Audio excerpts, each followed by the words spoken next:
नाजरीन आदाब, programme money matters में खुशामदेद। मैं आपका मेज़बान अख्तर मलिक। हमेशा की तरह मनी मैटर्स में हम एक नई निशस्त के साथ आपके सामने हाजिर खिदमत हैं और आज की निशस्त का जो मौजू हमने चुना है वो हमारे पैसे को लेकर जो कुछ खदशात हमारे होते हैं, बहुत सारी चीज़ें हैं जिनकी वजह से बहुत सारे लोगों को नुकसान उठाना पड़ा है, जिसे एक बड़ी जामिया ताबीर में ताबीर से समझा जाता है, जिसे फिशिंग कहते हैं कि आप फिशिंग से बचते रहें। बहुत सारे तरीक़ों से लोग आपके पैसे हड़प जाते हैं, जो कि अब चूँकि ज़माना डिजिटल बैंकिंग का आया है, बहुत सारी फाइनेंशियल इंस्टीट्यूशंस या बहुत सारी फाइनेंशियल सर्विसेज में जो है साइबर ड्यूपिंग या साइबर फिशिंग का जो एक मामला पेश आया है, उसके हवाले से हमने सोचा कि अपने शुरकाए गुफ्तगू से हम कुछ जानें।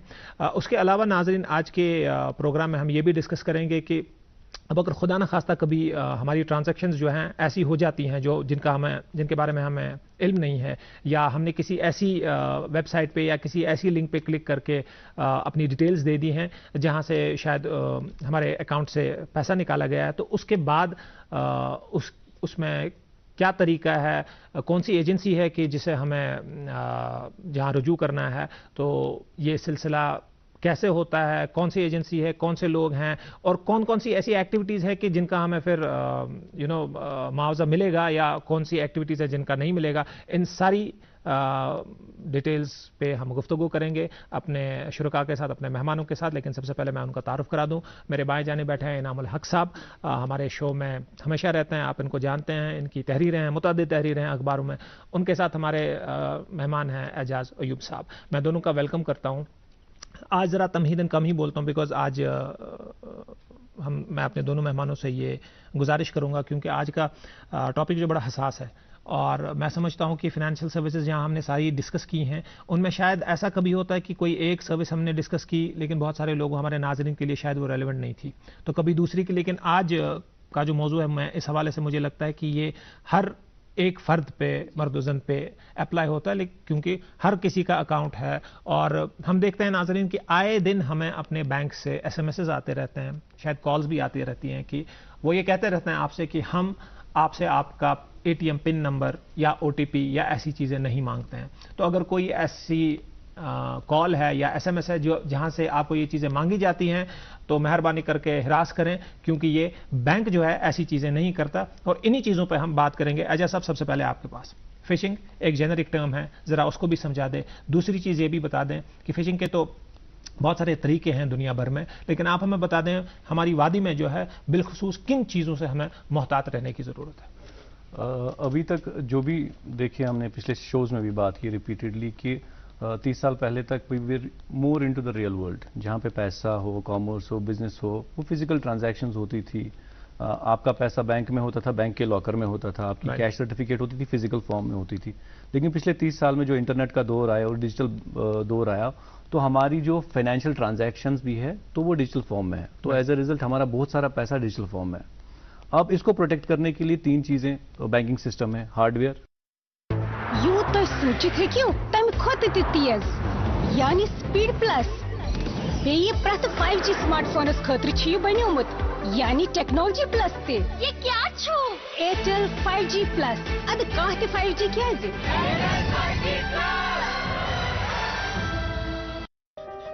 तुम गुल्लक तो नहीं, पर तुमने हमारे पैसे बचाए हैं। तुम्हारी वजह से ही 5 लाख तक का मुफ्त इलाज हो पाया है। तुम सिर्फ आयुष्मान कार्ड नहीं, हम गरीबों के लिए जीवन कवच हो। आयुष्मान भारत गरीब के जीवन को बचाने में अहम भूमिका निभा रहा है।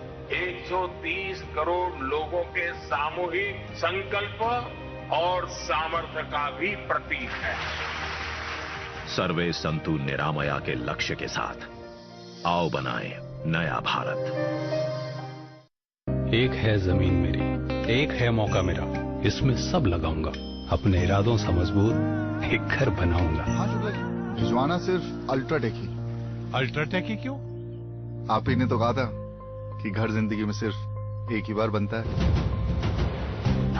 घर एक, मौका एक, इसलिए सीमेंट भी देश का number 1। UltraTech, India's number 1 cement. Software और ह्यूमन वेयर, राइट। बैंक का जब हम बात करेंगे तो रिजर्व बैंक ऑफ इंडिया जो कि रेगुलेटर है इंडिया का, उसने वाज़ेह तौर पे जो रिस्क मैनेजमेंट है कि बैंक्स को किस तरीके से प्रोटेक्ट करना चाहिए अपना डेटा, अपने सर्वर्स, अपने सिस्टम्स, प्रोसेसेस, वो उस पर बहुत ज़्यादा इन्वेस्ट करते हैं। सभी बैंक्स के जो हार्डवेयर लेवल्स है अप टू द मार्क, इसी तरीके से सॉफ्टवेयर लेवल्स, वो फायरवॉल हो, वो बाकी systems and procedures in place हो, वो सब सिक्योर होते हैं। आप किसी भी बैंक की बड़े इदारे की बात करें, बैंकिंग इदारे की, आरबीआई का जो ईयरली ऑडिट होता है वो इन चीज़ों पे बहुत अच्छे तरीके से करता है। लेकिन जो तीसरी लेयर है, ह्यूमन लेयर, वहां पे जो है अब हैकर्स को पता है वो हार्डवेयर और सॉफ्टवेयर के थ्रू नहीं जा सकते, ये बड़ी स्ट्रांग है, तो वो ह्यूमन लेयर पे टारगेट करते हैं। तो ह्यूमन लेयर से कैसे करते हैं? जैसे कि मेरा अकाउंट है, बैंक ने मुझे अब बहुत सी एम्पावरमेंट दी है कि मैं अपने बैंक अकाउंट को अपने मोबाइल के थ्रू चलाता हूं या अपने इंटरनेट बैंकिंग के थ्रू चलाता हूं। तो अब चूंकि ये पावर है मेरे पास, इसके साथ रिस्पॉन्सिबिलिटी भी है। Exactly correct. जैसे कि स्पाइडरमैन की मूवी में, with great power comes great responsibility, क्योंकि मेरे पास क्रेडेंशियल्स है, मैं कस्टमर ड्रिवन ट्रांजैक्शंस अब बहुत ज्यादा होती है, इसकी डे बाय डे इंक्रीज हो रही है amount of money being transferred by customers themselves rather than going to the bank.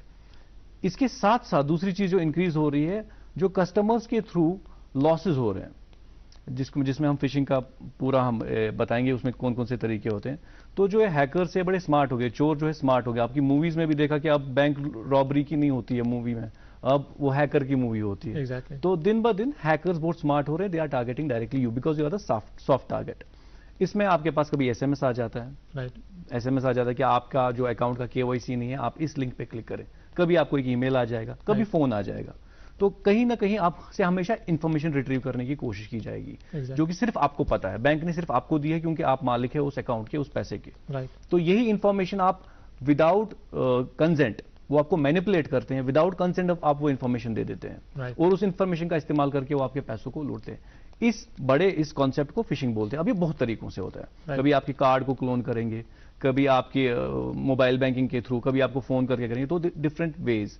अब इसमें कुछ तरीके हैं कि मतलब जहां से आप पता कर सकते हैं कि क्या ये फिशिंग अटैक ये जेन्युइन है, उस पर भी हम आएंगे। लेकिन दूसरी इंपॉर्टेंस में जो चीज की बोलना चाहूंगा कि बैंकिंग सिस्टम में 2008 तक या 2010 तक लगभग जो भी बैंक्स ऑपरेट करते थे, उनके जो लॉसेस है वो दो तरीकों से खाली आते थे मेन। एक आता था क्रेडिट लॉस, मींस लोन दिया है वो डिफॉल्ट हो गया, या मार्केट लॉस होता था कि आपने इन्वेस्ट किया है, कि बॉन्ड्स और बैंक ने किया था, उसका वैल्यू ड्रॉप हो गया। अब तीसरी कैटेगरी इंट्रोड्यूस की गई 10 साल पहले, जिसको ऑपरेशनल लॉस कहते हैं। ऑपरेशनल लॉस में सिस्टम्स पीपल के थ्रू जो भी लॉसेस होंगे, लेकिन अब उसका एक बहुत बड़ा जो हिस्सा आ रहा है वो यही आ रहा है, जो customer driven transaction, frauds, digital frauds, इसमें आ रहा है। तो बैंक्स को भी आरबीआई ने या कोई भी मुल्क हो, उनके अपने रेगुलेटर ने उनको बोला गया है कि अपने जो ऑपरेशनल रिस्क है उसको मिनिमाइज करें, ताकि आपका जो कस्टमर्स का पैसा है वो बचे। अब रही बात कि आपको कैसे पता चले फिशिंग अटैक है, इसमें सबसे इंपॉर्टेंट चीज होती है जो लिंक्स दी गई होती है। जब आप उस पर क्लिक करते हैं तो क्लिक करने के बाद देयर इज एन यूआरएल जो ऊपर आता है, राइट। उसमें अगर HTTPS नहीं लिखा है, S का मतलब होता है सिक्योर सॉकेट लेयर, राइट।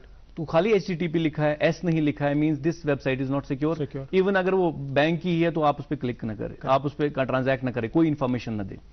दूसरी चीज, it's been made clear by reserve bank of India through various communications. Even आपके जितने भी बैंक है, SBI हो, JNK बैंक हो, सब कम्युनिकेट करते रहे, अपना OTP किसी को न दे, अपनी पर्सनल इंफॉर्मेशन किसी को हम नहीं मांगते, पिन नहीं मांगता है, बैंक नहीं मांगेगा, आपका पिन कोई नहीं मांगेगा।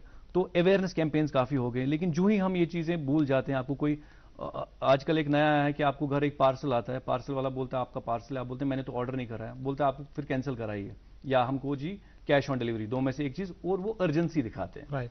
तो आपको OTP आ जाएगा, आप OTP देंगे कैंसिल करने के लिए, लेकिन वो OTP उस पार्सल का नहीं होता, वो आपके कार्ड का होता है, एग्जैक्टली, या आपके बैंक अकाउंट का होता है, वो ट्रांसफर। इसी तरीके से फोन पे, इसमें एक बड़ी जो ट्रेट होती है इन अटैक्स में, ये अर्जेंसी दिखाते हैं। आपके ईमेल या SMS में कभी भी अर्जेंसी उन्होंने दिखा होगा कि अभी एक्ट करो वरना ये हो जाएगा। Make sure that you don't do that. और दूसरी चीज, जो भी अननोन नंबर से आपको लिंक्स आते हैं उस पर क्लिक ना करें। और क्लिक जब करेंगे, अगर आपको बैंक की जैसी ही वेबसाइट बिल्कुल दिखेगी तो आप URL पे जरूर जाएं, उस पर HTTPS चेक करें और बैंक की जो URL है वो उसके साथ देखें। और दूसरी इंपॉर्टेंट चीज, कभी आपको बैंक की वेबसाइट पे आपको लॉग इन करना है, आप गूगल से ना जाएं, आप गूगल पे लिखेंगे SBI बैंक, देन फिर SBI पे जाएंगे, नहीं, आप बैंक का URL पता करें, फिर उसको ऊपर टाइप करें, क्योंकि गूगल में जाने के बाद भी आपको एक नकली वेबसाइट का URL आएगा। सकता है। Exactly. तो there are many ways through which you can be robbed. I think सही स्टार्ट हमने की है यहाँ आपने नाजरीन को ये बताने की कि आपको कितना मोहतात रहना है। अगरचे आपकी बैंकिंग बड़ी आसान हो गई है डिजिटाइजेशन से, लेकिन उसी तरीके से जो ये मुश्किलात हैं, जो फ्रॉड्स हैं, वो भी उन्होंने भी अपनी गेम को अप कर लिया है और आपको अब ज़्यादा मोहतात रहना पड़ेगा। पहले जैसे साहब ने कहा, पहले आप बैंक में पैसा रखते थे तो बड़े बड़े इत्मीनान से आप घर आ जाते थे।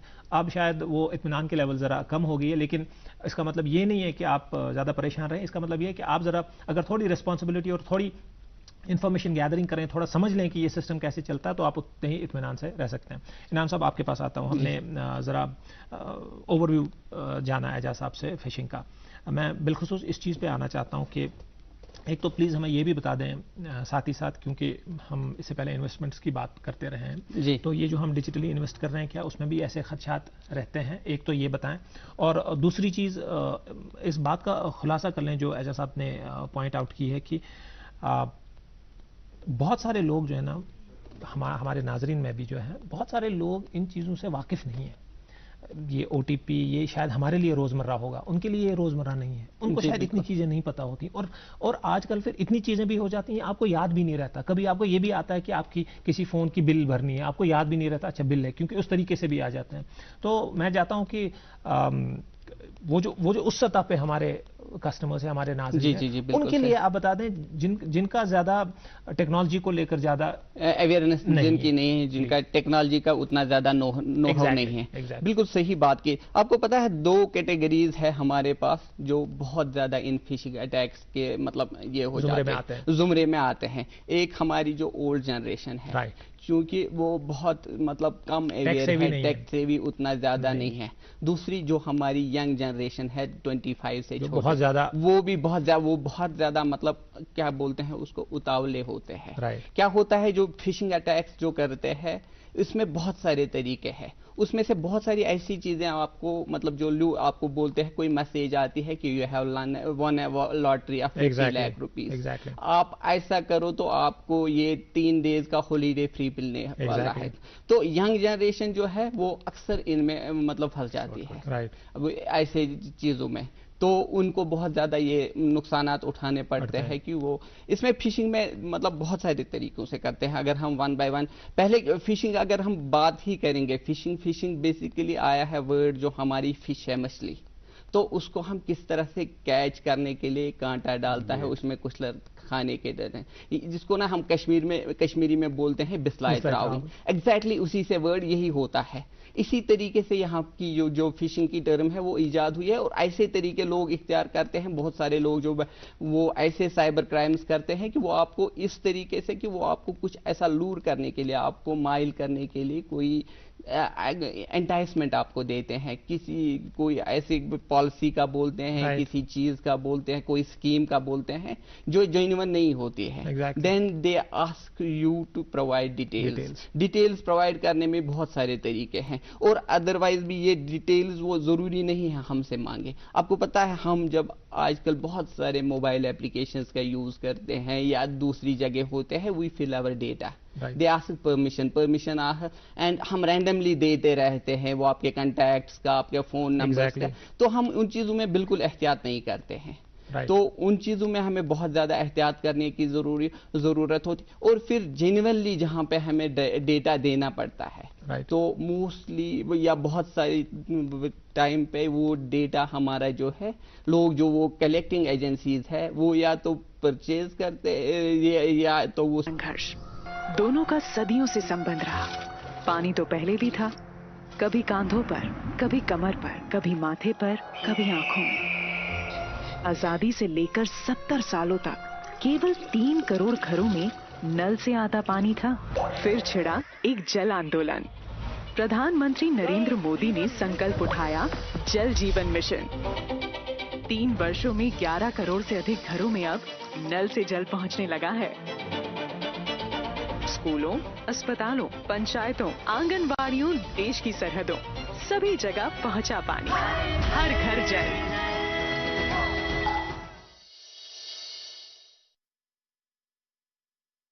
एक है जमीन मेरी, एक है मौका मेरा, इसमें सब लगाऊंगा, अपने इरादों से मजबूत एक घर बनाऊंगा। हाँ शुक्ला जी, भिजवाना सिर्फ अल्ट्राटेक ही। अल्ट्राटेक ही क्यों? आप ही ने तो कहा था कि घर जिंदगी में सिर्फ एक ही बार बनता है। घर एक मौका एक, इसलिए सीमेंट भी देश का number 1 UltraTech, India's number 1 cement.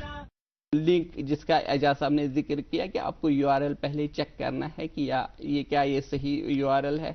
दूसरा ये है कि जो ये वॉइस मैसेजेस के जरिए या अदरवाइज यूआरएल्स वगैरह आते हैं, ये नॉर्मली शॉर्ट फॉर्म में होते हैं। इनका एग्जैक्ट यूआरएल आपको नहीं दिखाई देता, आपको नहीं, तो इन पे बिल्कुल अवॉइड करना चाहिए कि इन पे लिंक करें। एग्जैक्टली जी इनाम साहब, बड़ी अहम बात आपने की। मैं यहाँ अपने नाजरीन को बताता चलूँ कि जैसे इनाम साहब ने कहा ना कि दो जो हमारे ब्रैकेट्स हैं हमारी पॉपुलेशन में, एक तो हमारे ओल्ड एज लोग और जो नौजवान जो बिल्कुल बच्चे हैं 16 to 20, ये दो जो हैं इस फिशिंग में ना ज़्यादातर फंस जाते हैं। उसमें मैं ज़रा कुछ एहतियात की तदाबीर मैं आपको बता दूं कि उन तमाम वालिदैन को मैं बता दूं, आप अपनी जो फाइनेंशियल या बैंकिंग डिटेल्स हैं अपने बच्चे के फ़ोन में आप वो दर्ज ना कराएं, क्योंकि आपका बच्चा जो है गेमिंग वेबसाइट्स पे जाता है, कहीं जाता है और वहाँ ज़्यादा खदशात रहते हैं और खतरे रहते हैं इन सारी चीज़ों के। और चूंकि वो बच्चा 16-17, उसको अभी उतनी तमीज़ नहीं होती कि कहाँ क्या करना है, और वो चूंकि पूरा दिन इसी में रहता है तो उसकी पूरी दुनिया और कायनात यही है, उसको इतना भरोसा होता है इन चीज़ों पर, वो कहता है ये तो गलत नहीं हो सकता, वो अभी उस एक्सपीरियंस के मरहले से नहीं गुजरा है, तो वो हमेशा हर चीज़ पे यकीन करता हुआ उसमें आगे बढ़ जाता है। और हमने बहुत सारे केसेस देखे हैं कि वो जो गेमिंग वेबसाइट्स या बाकी चीज़ें हैं छोट मोट, उधर से उसने डिटेल्स दे दी और बाकी का काम सारा हो गया। इसी तरह दूसरा ब्रैकेट आता है हमारे ओल्ड एज जो हैं, हमारे वालिदैन हैं या बाकी, वो उतने टेक सेवी हैं नहीं, उन्हें नहीं पता। अब जो पहले जब फीचर फ़ोन हुआ करता था जिसमें बटन हुआ करते थे, उसमें तो तब भी एक लेवल ऑफ उनके पास ईज रहता था क्योंकि बटन दबाना पड़ता। अब जब ये टच फ़ोन जब से आया उनको, एंड इसमें वो स्मार्ट जेस्चर्स आए हैं, इसमें बड़ा मुश्किल मैंने पर्सनली भी बहुत बार देखा है कि उस लिंक या उस SMS को स्वाइप करके डिलीट करने में कभी वो दब जाता है, कभी ऐसा हो जाता है कि वो प्रेस हो ही जाता है उसमें, तो उनको उतना नहीं, उनको वो फीचर्स फोन के नहीं समझ आते। जैसे आपको पता है कि लेफ्ट स्वाइप करूंगा तो ये डिलीट हो जाएगा, राइट करूंगा तो ये आर्काइव हो जाएगा, उनको नहीं पता। उनको कभी ये बंद करने के लिए वो कर देते हैं और वो दब जाता है, एंड एक बार वो दब गया, बहुत सारी चीजें, बहुत सारी फिशिंग तो ऐसी होती है कि आपने लिंक पे क्लिक कर लिया और हो गया, दैट्स इट। उसमें ना कोई OTP की जरूरत है कुछ, ऑल्दो उसमें अमाउंट की लिमिट का एक होता है कि वो 2000 तक है, 5000 तक है ये, लेकिन द पॉइंट इज कि फिशिंग वो कामयाब होगी। और उन हैकर्स का भी एक ऐसा सिस्टम चलता है कि वो देखते हैं कि ये कामयाब कहां हो रहा है, एंड दैट इज वाई ये भी कोई सेरेंडिपिटस नहीं है कि उन्होंने ये एज ग्रुप्स चुने हुए हों, बाज़ाब्ता उन्होंने इसमें खोज करके ये 2 एज ग्रुप्स चुने हैं। तो काइंडली जो इनाम साहब ने और एजाज साहब ने कहा, इन तदाबीर का आप ज़रूर ख्याल करें। एजाज साहब आपकी तरफ आता हूँ। एक पॉइंट जो अभी इनाम साहब ने बोला मुझे इससे ख्याल आया। एक चीज़ तो पहले हमें याद है, जब प्लास्टिक करेंसी, ये जो कार्ड्स वगैरह आने शुरू हुए तो हमें बड़ा बोला गया कि अब जब आप ATM मशीन्स पे जाया करें तो 2 लोग नहीं जाएंगे, आप किसी के सामने तो बड़ा हाथ ऐसे रख के, जैसे ना वो क्लासरूम में एग्जामिनेशन हॉल, वो चीटिंग बचाने के लिए मामला। लेकिन मामला अब हम देखते हैं कि बहुत आगे बढ़ चुका है। हम वीडियोज़ में देखते रहते हैं कि वो कोई एक मशीन उस पर नस्ब कर देते हैं ATM पे, जब आप उसमें अपना इंफॉर्मेशन, तो वो सब इंफॉर्मेशन वो ले जाते हैं। दूसरी चीज़ जो मैं आपसे जानना चाहता हूँ, बहुत सारी इंटरनेशनल वेबसाइट्स, मर्चेंडाइज वेबसाइट्स ऐसी होती हैं जहाँ पे जब आप अपना कार्ड डिटेल्स दे देते हैं तो जो नॉर्मल हमारा प्रोसीजर यहाँ होता है कि आप कार्ड डिटेल दे देते हैं, उसके बाद एक OTP आ जाता है, तो वहाँ वो OTP वाला सिस्टम बहुत सारी मर्चेंडाइज वेबसाइट्स में नहीं होता। मैं नहीं कहता हूँ वो फिशिंग है, वो बड़ी जेन्युइन भी है, नहीं होती। तो लेकिन उसमें इंसान फिर इतना उसमें आज़ाद ख्याल हो जाता है कि फिर उसको याद भी नहीं रहता। और बहुत बार ऐसा हुआ है कि फिर उसी मामले, एक तो ये बता दें कि ये मैकेनिज्म कैसा होता है, और दूसरा इसकी तदबीर भी बता दें कि इससे कैसे बचा जाए। 2 इंपॉर्टेंट चीज़ें आपने पूछी, बहुत ही इंपॉर्टेंट। पहली चीज़, अगर आपकी कार्ड की कोई चीज़ आपकी गलती के बगैर किसी ने आपसे फ्रॉडुलेंटली लिया, जैसे ATM में किसी ने इंस्टॉल की थी कोई ऐसी चीज जिससे आपका क्लोन बन गया, या पॉइंट ऑफ सेल मशीन पे किसी ने की थी, वहां पे बैंक की रिस्पॉन्सिबिलिटी आती है। Bank has to keep put in place एज पर RBI डायरेक्टिव्स सुपरविजन, जहां पे एक बंदा भी होता है, कैमरास भी होते हैं, बाकी सारी चीजें, ताकि अगर वो इंस्टॉल हुआ है वो बैंक की रिस्पॉन्सिबिलिटी, अगर उससे कोई भी लॉस होता है वो कस्टमर की रिस्पॉन्सिबिलिटी नहीं है। क्लोनिंग की मैं बात कर रहा हूँ। अब अगर मर्चेंट टर्मिनल पे हुआ है तो मर्चेंट टर्मिनल पे the customer has to file a complaint, उसके बारे में भी हम आगे बात करेंगे, तो वो मर्चेंट के ऊपर आता है। तो ऐसा, because this is outside the control of a customer, ये चीजें क्लोन कहां पे कर रहा है किसी को कोई चीज। अब किसी का क्लोन घर पे हुआ है, वो किस तरह से उसने कार्ड रखा है, क्या रखा है, वो अलग चीज़ है, उसकी भी एक कैटेगरी अलग है। या कोई कस्टमर वॉलेट में अपना ATM कार्ड या क्रेडिट कार्ड और उसके साथ पिन भी उसी में रखता है, फिर खो जाता है, दोनों चीज़ें वो अलग लेवल ऑफ। दूसरा सवाल आपका था इंटरनेशनल ट्रांजैक्शंस को लेके। By default RBI has told all the banks, जब भी आप कोई भी कार्ड इशू करेंगे उसको इंटरनेशनल ट्रांजैक्शंस वो एनेबल ना करें, वो डिसेबल करें। उसकी by default it has to be disabled. The customer has to now go to the branch and write an application to tell them please enable it. So means bank करता है अभी assume कि जो भी customer का international transaction वो consciously आया है, exactly, he is informed, he knows. तो बैंक ने अपनी प्रॉपर ड्यू डिलिजेंस की है। अब कस्टमर की बात आती है कि जब वो ट्रांजैक्शंस करता है तो नॉर्मली एज पर जो बैंकिंग की ये है एजम्पशन ये है कि जो कस्टमर इंटरनेशनल ट्रांजैक्शंस करना है वो वेल वर्स्ड है, he is educated, he is well versed the pitfalls of this. तो वहां पे अगेन बात आती है एक कस्टमर की जिसको खुद ख्याल रखना है कि मैं OTP के बगैर मेरा चला जा रहा है। उसमें एक बड़ा ड्रॉबैक जो है कि अगर यहाँ पे आपकी ट्रांजैक्शन होती है, there are ways and means through banking system, through RBI's ombudsman channel, जहाँ पे आप ये रिकवर कर सकते हैं। The moment it goes international, आपकी जो लिमिट है वो फंड्स रिकवरी करने की बहुत कम हो जाती है, ऑलमोस्ट नेग्लिजिबल हो जाती है। इसीलिए बैंक्स को बोला गया है कि खाली वो कस्टमर को रखो जो खुद आके एप्लीकेशन देगा कि मुझे इंटरनेशनल ट्रांजैक्शंस एनेबल कराओ। इसमें दो इंपॉर्टेंट चीजें आती है जो फिशिंग का एक बड़ा पहलू आता है कि आपको कैसे ये माइल करते हैं। इसमें वही दो बड़े चीजें हैं, फेयर एंड ग्रीड। या तो फेयर अर्जेंसी दिखाएंगे या तो ग्रीड, जैसे लॉटरी वगैरह दिखाएंगे। तो आप जब भी कोई ऐसी ईमेल या मैसेज पढ़ें, या आपको not just email and message from the bank, you will have received a message from your friend, exactly, कि I need some money। उसका पूरा आपको, जैसे कि आपने कहा, वो बहुत रिसर्च करते हैं आपके फेसबुक पे कौन से फ्रेंड के साथ आपकी ट्रांजैक्शन इंटरेक्शन ज्यादा है, उसी के थ्रू आपको ईमेल आएगा कि मुझे पैसे की जरूरत है, अकाउंट में डाल दे पैसे। And many people have fallen for it. तो ग्रीड के हिसाब से you have a lottery, you have कि फलाना प्रिंसेस है, उसका जायदाद है। एग्जैक्टली। इनाम साहब, आपके पास आने से पहले मैं ये इस पॉइंट की जरा वजाहत करूँ, ये बड़ा इंपॉर्टेंट पॉइंट है। इसमें नाजरीन हमें भी बड़े मोहतात रहने की ज़रूरत है। हम आए दिन देखते हैं व्हाट्सएप या बाकी जो हमारे सोशल मीडिया प्लेटफॉर्म्स हैं, आए दिन देखते हैं कि अपने दोस्तों से, जो हमारे करीबी दोस्त हैं, रिश्तेदार अकरबा हैं, उनसे कुछ फॉरवर्ड्स हमारे पास आते हैं। रिसेंटली मैं आपको बता दूं, कुछ चंद दिन पहले एक आया था कि ब्रिटिश एयरवेज जी अपने पता नहीं कोई सऊदी एयरलाइंस ब्रिटिश एयरवेज से मना रहा है और वो जी ऐसा कर रहे हैं। तो मैं कह रहा हूं कि अगर आप चाहते भी है कि हाँ आप ट्रैवल करना चाहते हैं, तो इट्स बेटर कि आप वो छोड़ के जरा ब्रिटिश एयरवेज या सऊदी एयरलाइंस की वेबसाइट पे भी जाएं, वो एग्जिस्ट करती हैं, आप वहां पे देखें। और मैंने देखा कि हमें भी बड़ा मोहतात, मुझे ये पॉइंट इसलिए बोलना है कि हमें भी बड़ा मोहतात रहना है, क्योंकि हम बिना देखे कुछ चीज फॉरवर्ड कर देते हैं। मैं ये तो नहीं कहूंगा कि हमारे इंटेंशंस बुरे होते हैं कि हम चाहते हैं कि फिशिंग को, हम शायद अच्छे इंटेंशन से करते हैं कि अरे मुझे पता चला है कि ऐसा है, शायद उसी की लॉटरी निकल जाए।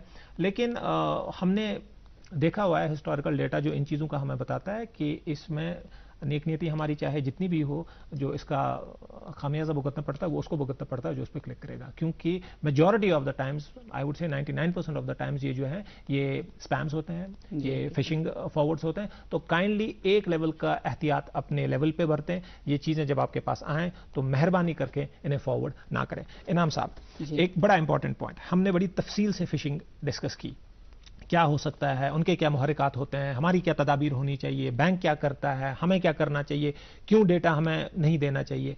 अब मैं कहता हूं कि जैसा अभी हम बात कर रहे थे एजाज साहब कि मेरे जाने बगैर मेरे अकाउंट से पैसे चले गए हैं, मेरा कार्ड कहीं पे स्वाइप हो गया है या क्लोन कर लिया गया है या पॉइंट ऑफ सेल पे ऐसा कुछ हो, और ये सब मैं डोमेस्टिकली कह रहा हूं, तो उसमें बार बार वो एड्स भी आते हैं, RBI भी कहता है कि आप सतर्क रहें। लेकिन अब मेरे पास क्या प्रोसेस है, मुझे किस एजेंसी को के पास जाना है कि मैं अपने पैसे के बारे में उनको बोलूं कि ये रिकवर हो जाए? देखिए, जब भी कभी आपके पास ऐसा कोई मतलब इशू हो जाएगा आपका, मतलब चाहे क्लोनिंग से, चाहे किसी तरह से फिशिंग से, किसी और तरीके से कि आपका मतलब पैसा आपके अकाउंट से निकल गया, तो फर्स्ट एंड फॉरमोस्ट आपको क्या करना है, आपको अपने बैंक को इन्फॉर्म करना है।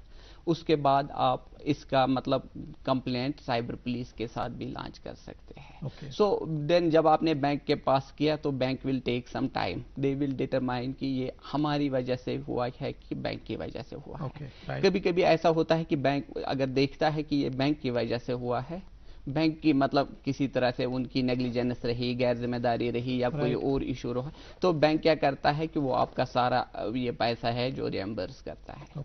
कभी ऐसा होता है कि बैंक देखता है नहीं हमारी तरफ से भी कुछ गलती है, लेकिन आपने भी अकाउंट को सही तरह से मेंटेन नहीं किया या आपने आपकी इंफॉर्मेशन किसी तरह से लीक हुई जो आपकी वजह से हुई है, तो दे कैन डू इट 50-50। 50% आपको बेयर करना है, 50% बैंक बेयर करेगा। इसी तरह से और कभी ये भी होता है कि बैंक आपको बोलता है कि नहीं ये सारी गलती आपकी इरेस्पॉन्सिबिलिटी की वजह से है। आपने कार्ड कहीं पे डाला था, पिन साथ था या कुछ किसी और वजह से आपने OTP दिया तो फ्रॉड हो गई, तो वहां पे आपको बैंक रिएम्बर्स नहीं करता है। लेकिन इसमें भी फिर है ये कि RBI ने बैंकिंग ओम्बुड्समैन डिटरमाइन किए हैं। अगर मैं इससे सेटिस्फाई नहीं हूं, मैं वहां पे कंप्लेंट करता हूं and then they will decide कि किसकी गलती है और दे विल रिएम्बर्स यू। इसी तरह से अगर मतलब विद इन स्टेट है, पुलिस कैन इन्वेस्टिगेट कि क्राइम किस तरह से हुआ है। बहुत सारी बारी वो लोग भी पकड़े गए जिन्होंने ये पैसा लिया, जैसे साइबर क्राइम्स हुए हैं वो लोग भी पकड़े गए, उनसे रिकवरीज भी हो गई है। तो इस तरीके से किया जाता है। इनाम साहब, ये जो आपने कहा कि मुझे बैंक को इन्फॉर्म करना है, उसमें कोई टाइमलाइन होता है कि कितने टाइम तक मुझे बैंक को कि नहीं, वैसे कोशिश करनी चाहिए इमीडिएटली, प्रोबेबली 13 डेज तक अगर आप करते हैं तो मेरे ख्याल से एजाज साहब विल बी बेटर टू। जी 30 नहीं 30 डेज होगा ओम्बुड्समैन में। ओके, तो जो ही आपको कोई लॉस लगा, ट्रांजैक्शन लगी, you have the first thing you have to report. जैसे कि आपने बिल्कुल सही कहा, अगर आप देखेंगे अगर 100 लोगों के पास ATM कार्ड्स है, 100 में से अगर हम 90 लोगों को पूछेंगे, अगर उनको अभी एग्जैक्ट फोन नंबर नहीं पता होगा मुझे कहां पे ब्लॉक करना है। You need those things handy. आपके फोन बुक में ये चीजें हैंडी होनी चाहिए। क्राइसिस के टाइम पे अगर आपका वॉलेट खो गया, आपको क्रेडिट कार्ड कहां पे बंद करना है, फोन करके बंद करना है, उनको क्रेडेंशियल्स देके वो आपका बंद करेंगे। तो पहली चीज आपको first line of defence is to get your cards blocked, to get your account frozen. हाँ, ये पहली लाइन ऑफ डिफेंस है। उसके लिए आपको हैंडी होने चाहिए कॉन्टैक्ट नंबर्स, आपने कर दिया, ब्रांच का नंबर, और इंपॉर्टेंटली नॉट जस्ट वॉइस, क्योंकि मैं इसके बारे में बोलूंगा, मैं क्यों बोल रहा हूं, आपको एक ईमेल भी डालना है। उसके बाद ईमेल आप फुर्सत से डालें, उसको उसमें रेफरेंस देके आपने इस बजे कॉल किया था और आपने ये डाला, तो आपको ब्लैक एंड व्हाइट में एक रह गया। उसके बाद आपको बैंक विजिट करना या फोन पे जैसे भी आप कम्युनिकेट करेंगे कि इस मसले का हुआ क्या, whether I will be compensated or not. They will ask you for your all the evidence. मैं आपको एक पर्सनल ये एनेक्डोट बताता हूं कि because I have been associated with the banking industry. मैंने देखा है कि बहुत सारे लोग जब ब्रांच पे आते हैं कि हमारा जी पैसा निकल गया, ATM कार्ड हमारे पास था। 90% ऑफ टाइम्स हमने CCTV फुटेज जब देखी तो उनके अपने ही घर के किसी मेंबर ने जो पैसे निकाले थे 90%। बट ऐसा नहीं है कि हर बार यही होता है। तो अगर बैंक वो आपको सेटिस्फैक्टरी एविडेंस नहीं दे पाया, वो CCTV फुटेज हो, वो ट्रांजैक्शन की ट्रेल हो, तो आपके पास केस बनता है। हाँ, तो इनाम साहब ने बिल्कुल सही कहा, आपका एक केस बनता है कि आप बैंकिंग ओम्बुड्समैन को अप्रोच करें। बैंकिंग ओम्बुड्समैन कौन है, या RBI ने 95 में बनाया। अभी इसमें बहुत सी चीजें इंक्लूड हुई है। पहले तो खाली होता था कि बैंक के अंदर ब्रांचेस में, चूंकि टेक्नोलॉजी इंप्रूव हुई, फिर कार्ड्स में इंक्लूड हुए, अब ऑनलाइन ट्रांजैक्शंस भी इंक्लूड हुई है। इसमें आप 2 तरीके से कर सकते हैं। ओवरऑल इंडिया में लगभग 15 ओम्बुड्समैन है। तो यहाँ वाला जम्मू कश्मीर की अगर हम बात करें तो ओम्बुड्समैन जम्मू का आता है, जम्मू में बैठता है। You have to search for banking ombudsman J&K, you will get a list. उसकी वेबसाइट पे जाके आप ऑनलाइन फॉर्म भर सकते हैं, उसमें आप अपलोड कर सकते हैं वही ट्रांजैक्शन की डिटेल और जो आपने कम्युनिकेशन बैंक के साथ किया, वो इंपॉर्टेंट है। अगर आपने वो कम्युनिकेशन का रिकॉर्ड नहीं रखा है, आपने खाली वर्बलें बातें की है, तो उसका कोई रेजोल्यूशन नहीं होगा। तो ब्लैक एंड व्हाइट में आपको कम्युनिकेशन जो बैंक के साथ हुई है और आप क्यों मुतमईन नहीं है, वो ओम्बुड्समैन को आपको अपलोड करना है। ओम्बुड्समैन, जैसे कि इनाम साहब ने सही कहा, they will come with the conclusion. तो बैंक को रेजोल्यूशन करना पड़ेगा। अगर बैंक या कस्टमर 2 में से कोई एक सेटिस्फाई नहीं है ओम्बुड्समैन से, तो it will go to the appellate authority. इसके ऊपर भी एक अथॉरिटी है, देन इट विल गो, इसका एक अपना। ओके नाजरीन, यहाँ पे जो है हमारे प्रोग्राम का वक्त जो है इख्तिताम हुआ चाहता है। हम अपने मेहमानान से उनका शुक्रिया अदा करेंगे। आज की नशस्त को में हमने ओम्बुड्समैन, बैंकिंग ओम्बुड्समैन के बारे में जाना और फिशिंग के बारे में जाना। नाजरीन, आपसे अभी इजाज़त चाहते हैं इस वादे के साथ कि अगली बार आपसे फिर मुलाकात होगी। जब तक के लिए खुदा हाफिज़।